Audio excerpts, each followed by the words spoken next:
Pivotal events have a way of attracting harmful myths and conspiracy theories. This goes for great achievements like the moon landing, which Buzz Aldrin punched a guy for denying, as well as those great tragedies like the Martin Luther King's assassination, the 9/11 attacks, and of course the Titanic disaster. Late in the evening on April 14, 1912, the RMS Titanic hit an iceberg and sank into the icy waters of the North Atlantic, killing 1,517 of the 2,223 passengers and crew members aboard. To make sense of this tragic and seemingly random disaster, people over the past century have told stories of ominous signs of bad luck that were supposedly ignored beforehand, or spun elaborate conspiracy theories to explain the real reason it sank. Here we explain the most enduring conspiracy theories and myths about the tragedy. J.P. Morgan planned the disaster to kill his rivals. According to this theory, millionaire banker J.P. Morgan planned the Titanic disaster to kill off rival millionaires Jacob Astor, Isidor Strauss, and Benjamin Guggenheim, who all perished aboard. The theory hinges on the fact that Morgan had originally planned to sail on the Titanic but changed his mind shortly before it took off. Yet it doesn't offer any explanation for how he caused the ship to hit an iceberg and kill over 1,500 people, let alone the 3 men he supposedly intended to die. To top it off, the theory claims Morgan wanted to kill them because they opposed the creation of the Federal Reserve, even though Astor and Guggenheim don't appear to have taken a position on it, and Strauss actually supported it. Alternative versions of this theory claim that the Rothschild banking family or the Jesuits were the ones who arranged Astor, Strauss, and Guggenheim's debts on the Titanic. As the Washington Post notes, invoking the Rothschild as international conspirators is a centuries-old anti-Semitic trope. The Rothschild family founded banking houses across Europe in the early 1800s, and they have been a favorite target of conspiracy theorists ever since. This theory resurfaced recently in connection with QAnon, a far-right conspiracy theory detailing a supposed secret plot by an alleged deep state against US President Donald Trump and his supporters. The Titanic never sank. People seem to love a good insurance fraud story, so maybe it's unsurprising that this conspiracy theory is one of the Titanic's most popular. This one says that someone switched the Titanic with another White Star Line ship, the RMS Olympic. But as Paul Burns, vice president and curator of the Titanic Museum attractions in Missouri and Tennessee, points out, it just doesn't make any sense. This theory starts off with the fact that the Olympic was damaged while sailing from Southampton, England, to New York in September 1911, and had to return to Harland and Wolff's shipping yard in Belfast for repairs. The company repaired the Olympic and it sailed from New York and back.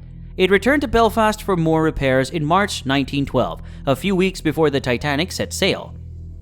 The conspiracy theory claims that some person or people found the Olympic too severely damaged to be profitable, and so at some point switched it with the Titanic to purposefully ditch the damaged ship, reap the insurance money, and it seems kill a bunch of people in the process. Wow.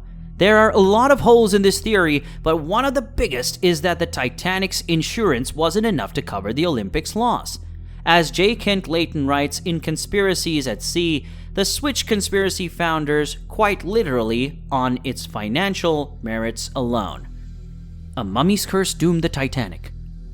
One of the passengers who went down the Titanic was William Stead, a British editor who subscribed to early 20th century spiritualism and had spent the last several years claiming a cursed mummy was causing mysterious destruction and disaster in London.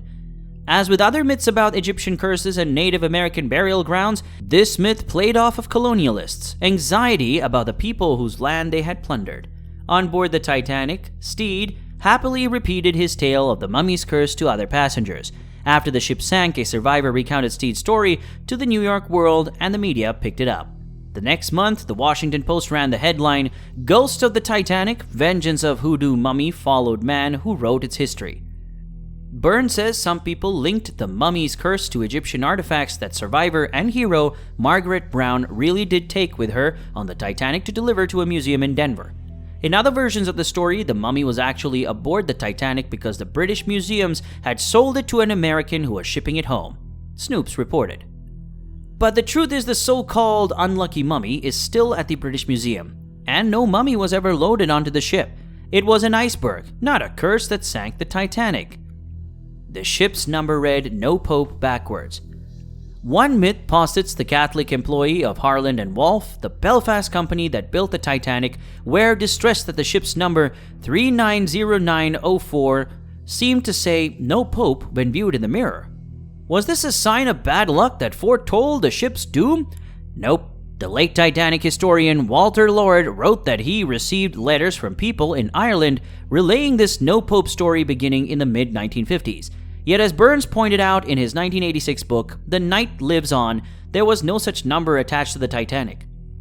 The hull number painted on the side of the ship was 401, the same as its yard number at Harland and Wolff, and its Board of Trade number was 131428. Yet even if one of its numbers had read no pope, there weren't any Catholic workers at Harland and Wolff for it to be upset. The company had driven its Catholic employees away in the late 1800s, and by the 20th century, Harland and Wolff had a reputation for only employing Protestants, writes Annie Caulfield in Irish Blood, English Heart, Ulster Fry. Despite the reality, Paul Burns of the Titanic Museum attractions in Missouri and Tennessee says that visitors still occasionally ask about this myth.